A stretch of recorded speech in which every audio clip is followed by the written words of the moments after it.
Good morning, church. Great to be here with you today. We will be reading from the book of Romans, chapter 9, verses 30 to 32. I'll be reading from the NIV, so I encourage you to read along. So this is what it says. What then shall we say? That the Gentiles who did not pursue righteousness have obtained it, a righteousness that is by faith? But the people of Israel, who pursued the law as a way of righteousness, have not attained their goal. Why not? Because they pursued it not by faith, but as if it were by works. They stumbled over the stumbling stone. When Paul wrote this letter to the church in Rome, he was seeking to address the many conflicts that had arisen from amongst its members. Now, the church of Rome was a combination of people that were from two distinct people groups. You had the Gentiles, and then you had the Jewish converts. Now, they were largely united in the common belief that in order to have perfect relationship with God, in right standing with Him, one had to be declared righteous. But how that righteousness was obtained was in serious contention. The Jews believed that righteousness came by way of observing the law and by applying it. And that law we find in the Old Testament under the Old Covenant. But for the Gentiles, they believed something different. They believed that righteousness was credited to us because of the person of Jesus Christ and the work that He did on the cross. And that righteousness was received only by faith. And that's an amazing thing. And so, whilst on the surface of this passage, it may seem like a simple resolution of a theological discrepancy amongst the people, I believe that something else is going on here. Something else a bit more significant. In reading this passage, we see a group of people, the Jewish converts, that were really struggling to adapt to the new thing that God was doing in His church and in His people at the time.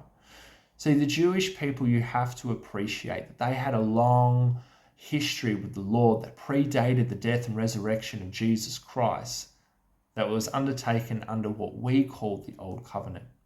And it was under this Old Covenant that the faith of the Jewish people was heavily orientated towards works.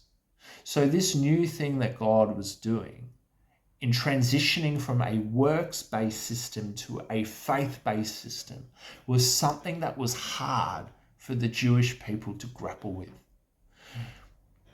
And we read about this new system that God was instituting through Jesus in the book of in the book of Hebrews, chapter 9, verses 12, 14, and 15. And it says this, that He did not enter by means of the blood of goats and calves, but He entered the most holy place once and for all by His own blood, thus obtaining the eternal redemption. How much more then will the blood of Christ, who through the eternal Spirit offered Himself unblemished to God, cleanse our consciences from acts that lead to death, so that we may serve the living God. For this reason, Christ is the mediator of a new covenant, that those who are called may receive the promised eternal inheritance, now that He has died as a ransom to set them free from the sins committed under the first covenant. Hebrews shows us that this new covenant, the new thing that God was wanting to do for His people, came about because of the finished, completed work of Jesus Christ. And because of Jesus' death upon that cross, our sins have been forgiven, our connection with God has been renewed, and our eternity has been sealed. This new thing that came by way not of works but of faith was available not only unto the Jews but also to the Gentiles as well. So what can we learn from this passage? How does it apply to us today?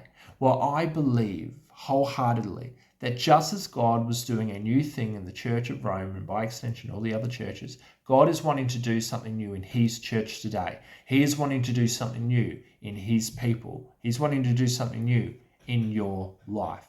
And just like some within the church in Rome, there may be a tendency to revert back to ways of old, to revert back to what seems most comfortable, what seems most pleasing in our own eyes. But I believe that God is inviting us to take a step into the realm of faith, where I believe that God is wanting us to be, as Pastor Luke and Beth has said on numerous occasions this year, to be a people who are strong and courageous. Because the only way to open the door and entering into the fullness of what God has in store is by way of faith. You know, I believe that salvation is going to come by the bucket load. I believe that salvation will fall upon your household, upon your children and your children's children as well. I believe that our eyes will witness and behold miracles and physical healings where medical medicine has failed to do so. You know, I believe that people will receive amazing breakthroughs in circumstances and situations that just don't seem to move.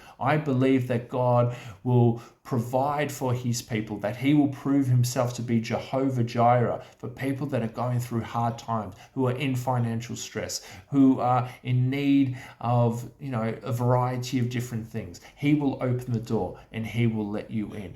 I know it sounds a little bit crazy. I know it sounds a bit far-fetched, but I believe that God is able to do it. Why? Because he's done it before and he can do it again today. I know faith requires us to take a step out into the territory of unfamiliarity, but it's within the place of unfamiliarity and uncertainty that God will command a blessing.